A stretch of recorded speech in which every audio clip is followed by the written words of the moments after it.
On this week's episode of the Crushing Debt Podcast, happy birthday, George. So, welcome back to this week's episode of the Crushing Debt Podcast. My name is Shawn Yesner, owner and founder of Yesner Law.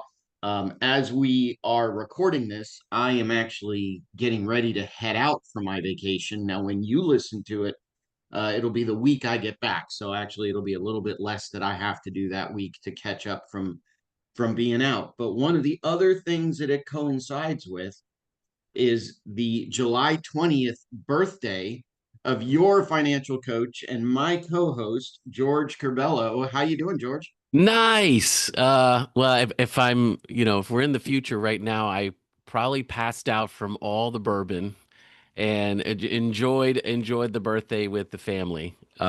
Passing out was after the fact, though, There you go. not during. No, I'm doing well, man. Got to say, Florida weather is always hot. Is that reasonable to say? I think And that's I reasonable. hate doing lawn work, so there you go. I think I'm good. Well, if you remember, I'm going to be so when this episode airs, I'll be just 4 or 5 days back from Disney. We'll see how it goes, but right now the weather forecast is that it's going to be a 70% chance of rain in Disney all week. I think that's every day in July, but okay, that Probably. makes sense. How much did you So, spend? Is this a future? How much did you spend at Disney? Can we have a prediction and see how well you did?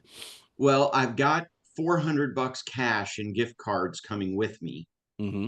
So, and I know the boys have some of their own money. So, I don't know. Why don't we give myself a little bit of leeway and say $500? Nice, nice. I should have asked the question. How much is your mom gonna spend? Is Well, that probably the that we need a few extra commas and zeros to answer they, that question. and I'm glad you didn't take your laptop for work because you got to enjoy it. Again, I'm in the future now, so I'm really happy that you were able to just enjoy the vacation without having to worry about work. So good for you. Yeah, and we were talking about that post recording. I was thinking about this yesterday. I have been busting my rear end this whole week trying because I knew that I had made a commitment not to bring my computer. And if I got to Sunday when we left and I still had work outstanding, that was not going to be a possibility. I couldn't leave and have stuff, still outstanding. Right. And so my thought process was I've been working my tail off this week just because I knew that on Sunday I would lose access to my computer for a week. And the thought process was, well, what if I worked every week like that? How much more Mm, productive would I be? Now, the challenge there is I don't want to burn myself out. right. That's gonna be the key. So, how do you work as hard as I've worked this last week without burnout? And what came to me was either you reward yourself at the end of the week regardless, either by going out, date night, going somewhere fun, Right. um, not working, just Not having the, working. the stress of not working, maybe getting yourself a small reward.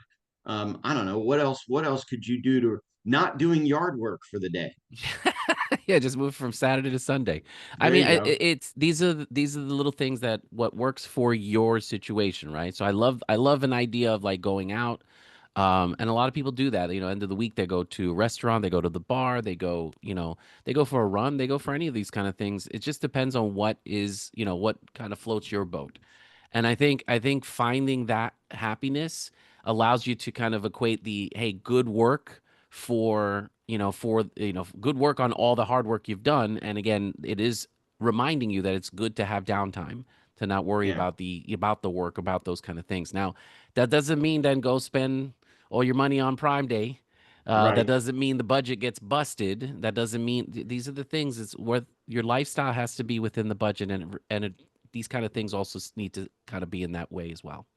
Yeah, and the other thing that occurred to me was to keep it simple. In other Keep it words, simple. Yeah, if I do what I need to do, then maybe I take half of Friday off, or maybe I take all of Friday off, or maybe I leave work at 3 o'clock. I mean, some of the other I've had to do some of that stuff just because of my schedule now being a solo dad, and so I had to adjust my email to put a big thing at the bottom that says, "Hey, my office hours are from 8 o'clock to 3 o'clock every day." sure. And if you send me an email after 3 o'clock, you may not get a response till the next day. So I've had to do that kind of stuff. But maybe the reward is being comfortable with being done at two Yeah, o'clock, 3 o'clock, because you've put in a solid, however many, what's 8 to 12 is 4, and 6. 7 6 7 hours, Yeah. and it's okay for me because I'm the boss, but a lot of times Right, I'll yeah. bring my lunch to work and I'll sit there and eat at my desk while I work. That's more common than you think. If even if you're 9 to 5 in or any of those, a lot of folks itself are trained. They trained themselves to kind of work through lunch.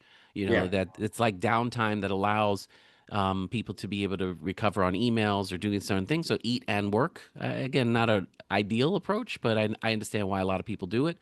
The one thing that please, again, boss wise, if you own your own business or anything like that, please stop scheduling meetings during lunchtime. Like, what is wrong with you people hmm that schedule meetings during lunchtime? For me, I think it's poor judgment. It's insulting to the people. We want people to be have the downtime during the day, and yet it's like, well, we have this critical meeting. We've got to meet at lunch. It's like, come right. on, really? No, absent some kind of special circumstance, I would never schedule a client meeting during lunch. Now, I've done networking meetings during lunch. I've met That's people yeah, for yeah, lunch at networking meetings, yeah, different.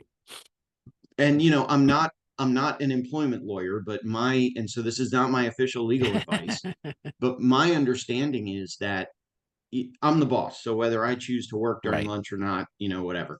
But for my employees, I believe employees are required to take at least a 30-minute At lunch least 30 break, minutes. maybe, yeah, and where they cannot work.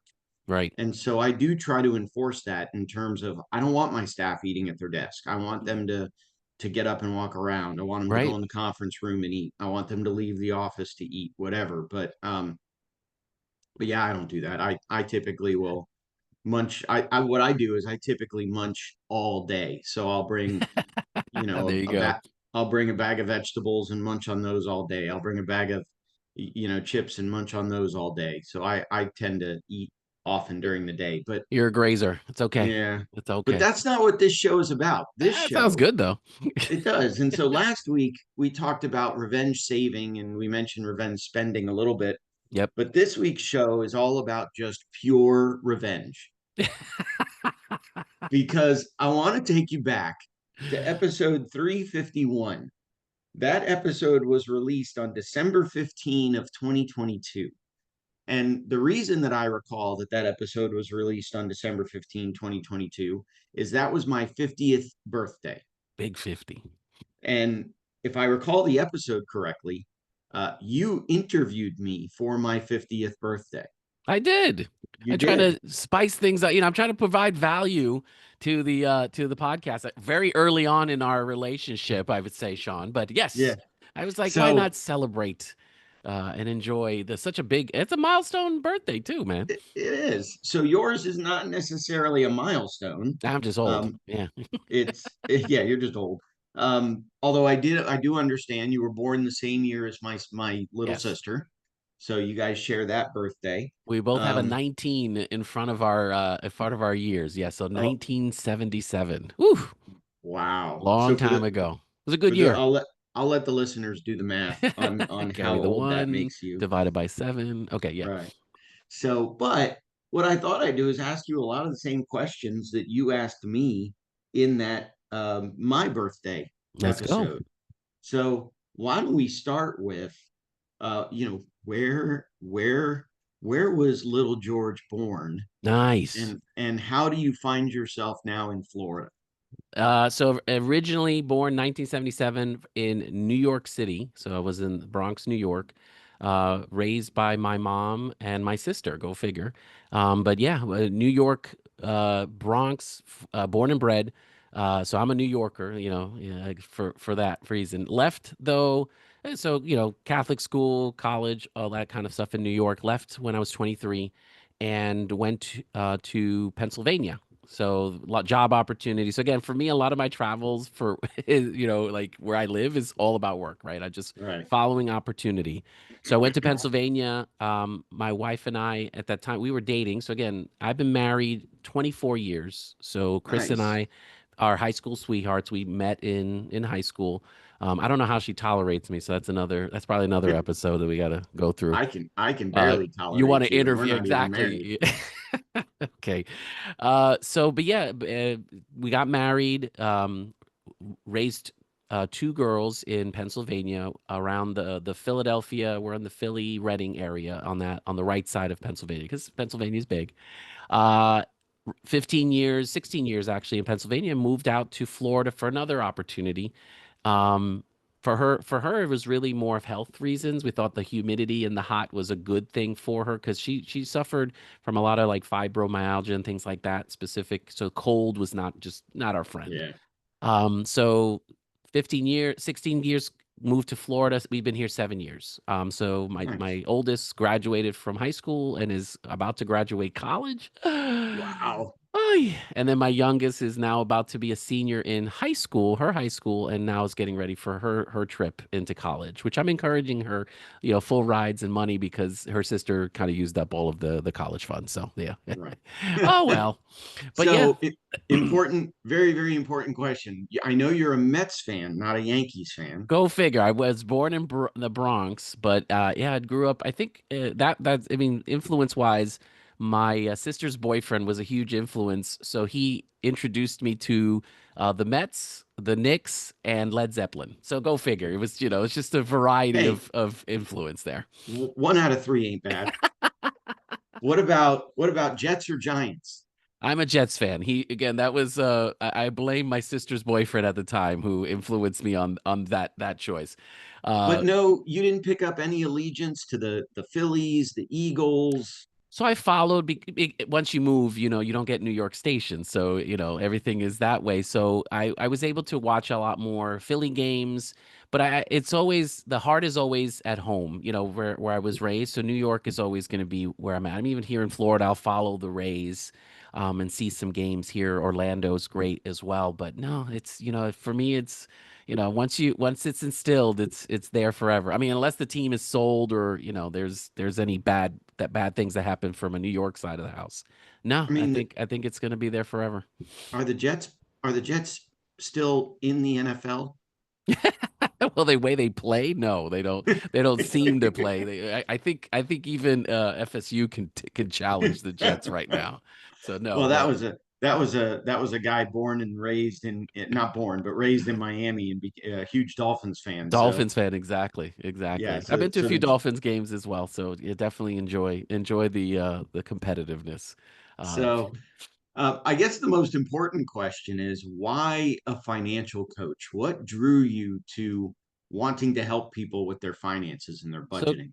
go figure. I'll give you. Uh, when I went to college, I was actually bio major. So I was going to be a doctor. That was my whole thing that I wanted to Dr. do. Going George. Dr. George. It was Chris was like, good idea that you didn't because you probably would have killed a lot of people. I was like, that would have been one of those documentaries.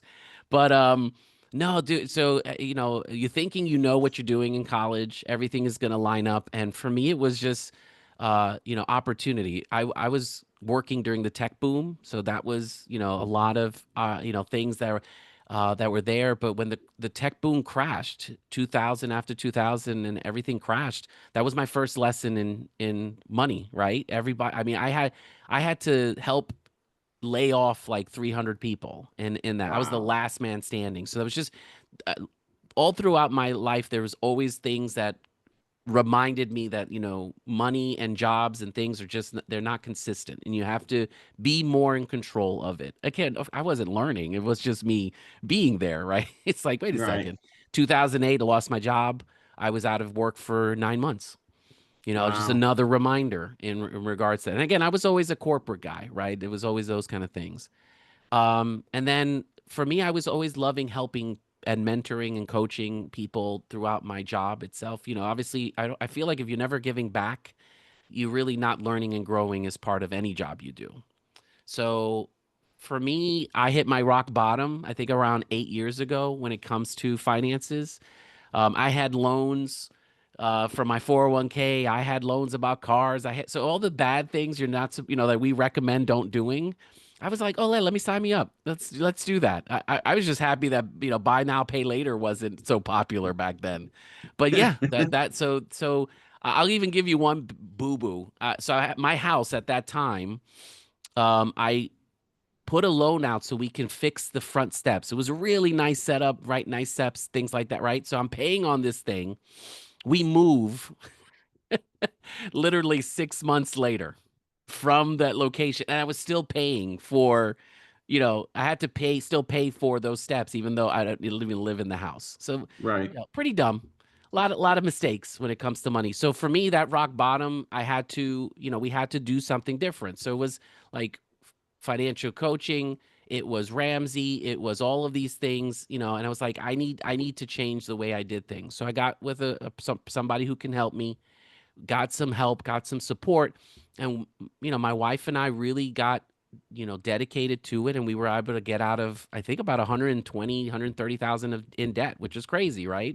Student loans and all of these kind of things. So I was like, okay, how can I have this experience and help someone else? And that's where I was like, okay, let me look into coaching, advisory, mentoring, that what that looked like. And that's where 4.5 years kind of, we started. I was like, oh, this is how we can do a service, and we can provide same type of thinking, same type of support and help for someone else who's going through the things that I went through a few years back. So that was That's it. awesome. So give me an example of maybe one of the clients you were able to help best, Yeah. and give me an example of maybe a client that you tried to help, but for whatever reason, I don't know, maybe they weren't listening to you, or they didn't take your Yeah. advice or whatever. Well, so a lot of times good And clients. the answer can't be your wife, by the If she is that, way. no, that'd be somebody running through the door and going, what did I say? What did you say? So, best clients are those who are, they've had their aha moment. They've had it moment. I'm done. Like, I've got to get out of this hamster wheel. And they're ready to really understand exactly where they are in their situation and embrace a new way of doing things. And it's not just like, here's a budget, here are the numbers. It's We got to think differently. We've got to talk differently. We've got to manage our relationship, not only with our spouses and our kids differently, but the relationship we have with the money we make. That's what for me, that's been the biggest difference. So a good client is like, hey, um, we've started talking more. We've started to save. Hey, I've put aside $5, $15, and started. Now we're saving, 1,500 a month. We're putting aside for investments. But the other thing too is, you have to understand, this is a process, right? This is not going to be a one-time event. This is going to be a Right. process that we have to really and I think when they understand that, it's not getting the wins in the first month doesn't usually, you don't see that in the numbers. You usually see it in the way you think, the way you're more attentive, you're more aware of what you're doing. So I think that's I've had clients who've got out of $80,000 of debt, saved for their emergency fund, and saved for their first house in a Nice. long time. So I think those for me are more common. It's just, it takes a little longer as well. The bigger shovel you have, right? They always say the bigger, if you have more income, it's a lot easier to be able to get out of the hole than it is to actually, if you have a smaller income. So you have to have a drive to make the money, but then tell the money what to do. Yeah, Um, but then you've also got to avoid, what is it? You've got to avoid the I forget what they call it, the creep of, I'm making more money, so I'm going to spend more Lifestyle money. The creep. lifestyle creep. You've Yeah. got to avoid the lifestyle creep. Absolutely. And that when you have the mindset of, I want to get out of debt, there's a goal, there's a priority. You don't As long as you don't lose sight of that, that will, even if you have more money, it's not like, oh, well, let's get a new car. It's, how much more can I go towards the goals? If the Right. goal is to get a car, then there's, again, there's more money towards the goal. But if the goal is to get out of debt, you're focused, you're hyper focused on that. You're hyper focused on your why, and that's what's going to keep you motivated. That's what's going to keep you driving forward with the process. those that don't are not success. And then I'm not saying that I'm the greatest coach either. But I think a lot of times when it doesn't work, it's you're not putting the effort. You don't want, you think you know what you want, but you start to, you slip into the old habits, the old behaviors that got you into this situation. Like, oh, wow, we're getting a little bit better. And then we get a little bit complacent. And you're like, oh, it's all right. We'll pay for that later. Or we won't worry about it now. Or we'll use the credit card. Or like, those are the things that just get us back into that mindset. And that, to be honest with you, a lot of those people that we experience this, they do that already. You know, you could do debt consolidation or a HELOC or, you know, credit card transfers, all of these different scenarios and tools that help you kind of alleviate some of the stress. And then you still end up spending more because you're still not getting to the root cause of what's behind your spending, what's behind Yeah. that. So I think that it doesn't mean that it's impossible. It just means you know, those folks will have to take a little bit more of a licking in Right. their process, and it takes a little bit longer for them to get the you know the satisfaction of what the process can provide them.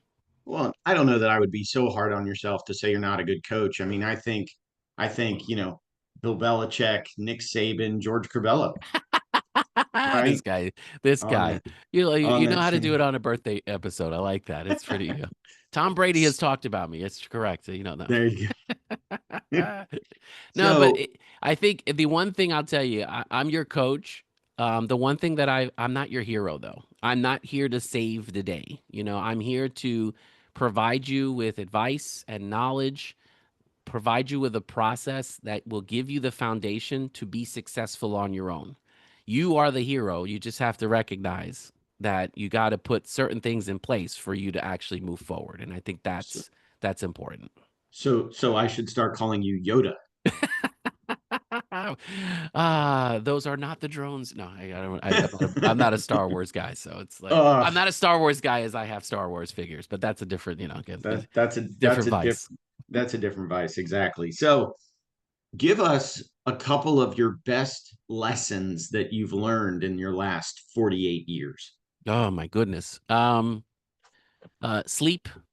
Take care of yourself and sleep as 8 hours, 7 to 8 hours is so important. When I was young, you thinking you can survive on 4 hours a day, just my God, that catches up with you as you get older. Well, you Um, probably could have when you were 4 or 5 or teenager or well, whatever. yeah, I mean, my mom said I was always running around at seam at night, so a lot of good stories there. Um, when it comes to family, if so, again, I'm going to be very family oriented.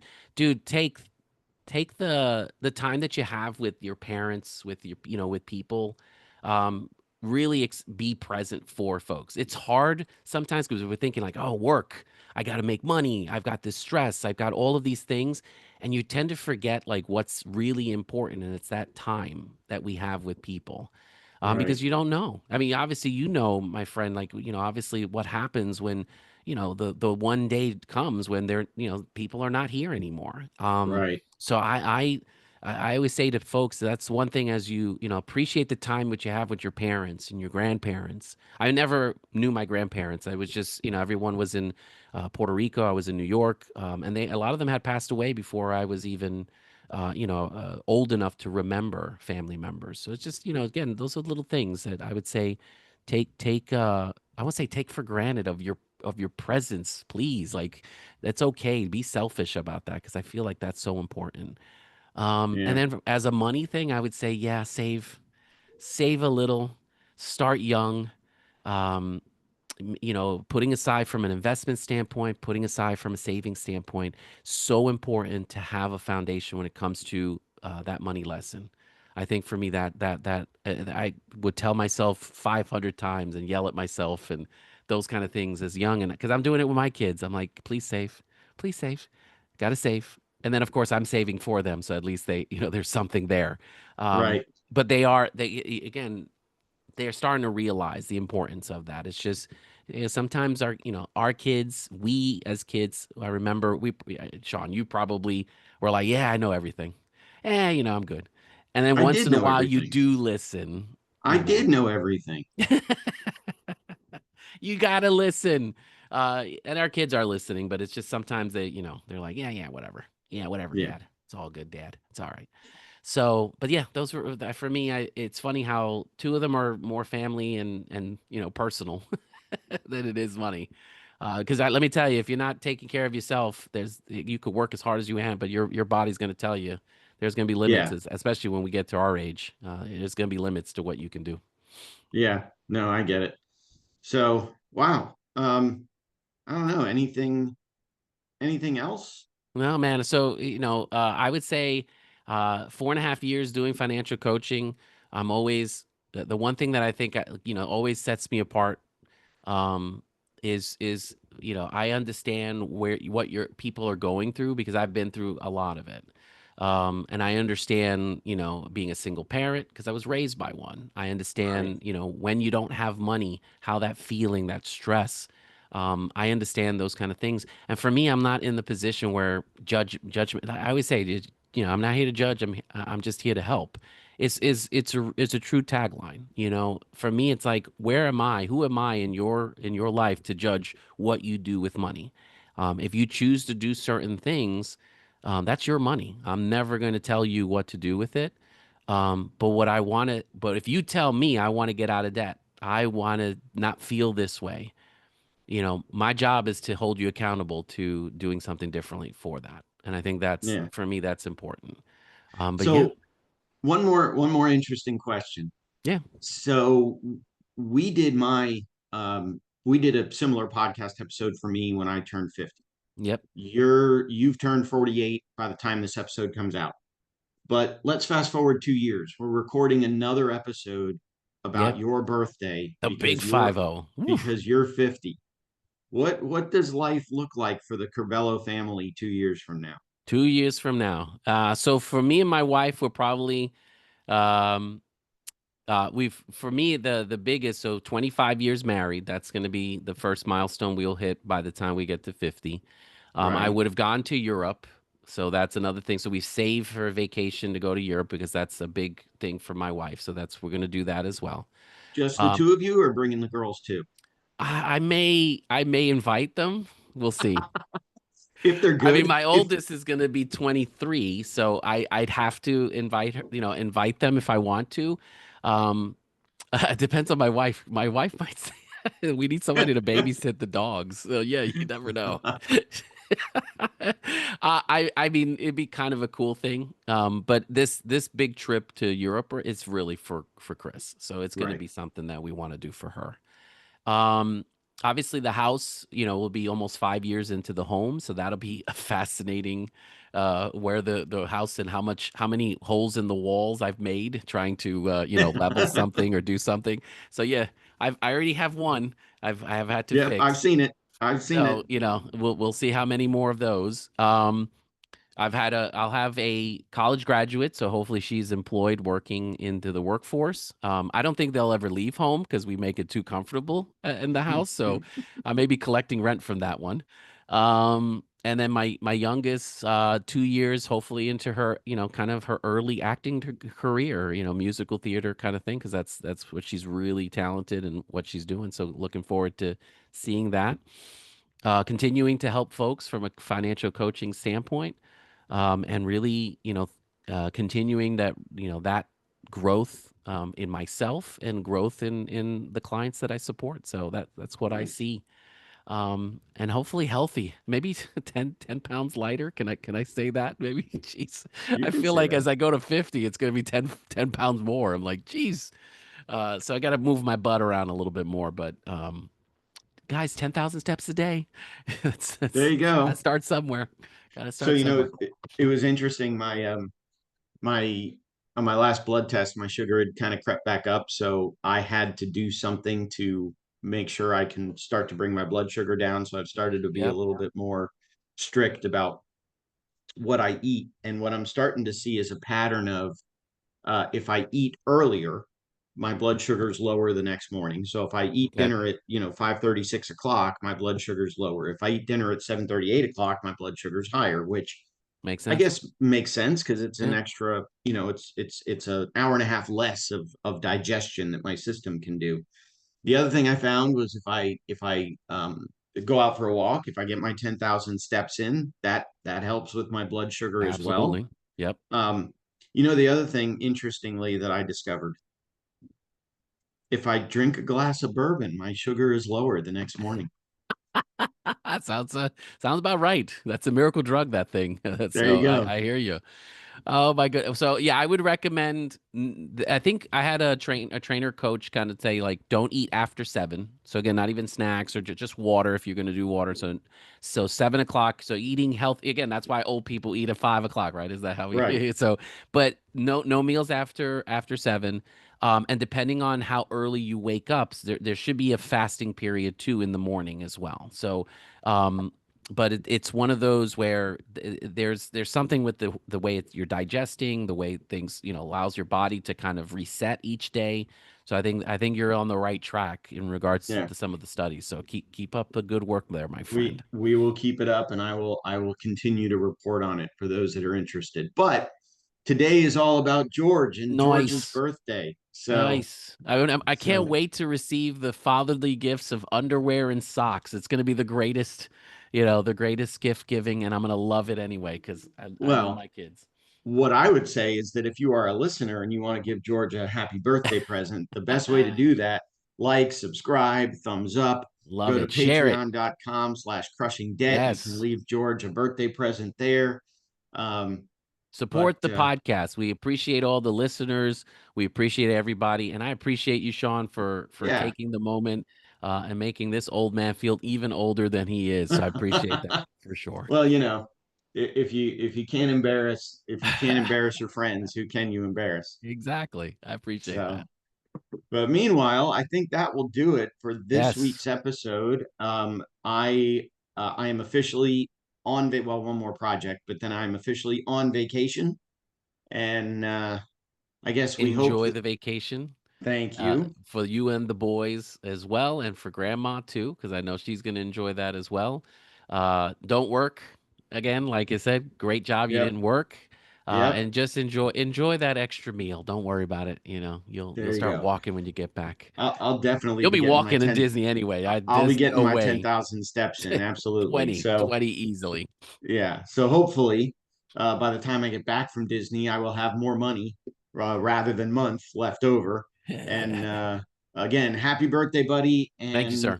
we will Thank talk you. to y'all in next week's episode of the podcast. Nice.